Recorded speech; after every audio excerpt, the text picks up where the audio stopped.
بسم اللہ الرحمن الرحیم الحمد للہ وحدہ والصلاة والسلام علی من لا نبی بعدہ۔ تین وطروں کے بارے میں احادیث مبارکہ کے حوالہ جات نقل کیے جاتے ہیں کہ وطر تین ہیں یا وطر ایک ہیں۔ لفظ وطر کا معنی تو تاکی آتا ہے اور تاک کا معنی تین اور ایک یا اس سے زیادہ پر استعمال کیا جا سکتا ہے، لیکن نماز وطر کے بارے میں جو حدیث مبارکہ نقل کی جا رہی ہے، عبدالعزیز بن جریج رحمہ اللہ فرماتے ہیں سألنا عائشہ رضی اللہ عنہا کہ ہم نے اما عائشہ صدیقہ رضی اللہ تعالیٰ عنہ سے بِأَيِّ شَيْءٍ سوال کیا کہ کان یوتر رسول اللہ صلی اللہ علیہ وسلم کہ آپ علیہ الصلوۃ والسلام کس طرح وطر پڑھتے تھے۔ آپ نے فرمایا کان یقرأ فی الاولی کہ وہ پڑھتے تھے پہلی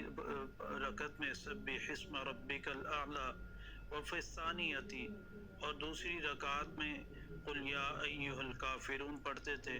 وفی الثالثۃ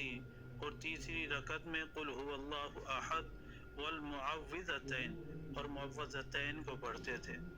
یہ حدیث مبارکہ امام ترمذی رحمہ اللہ نے بھی اس کو نقل کیا ہے اور اسی حدیث مبارکہ کو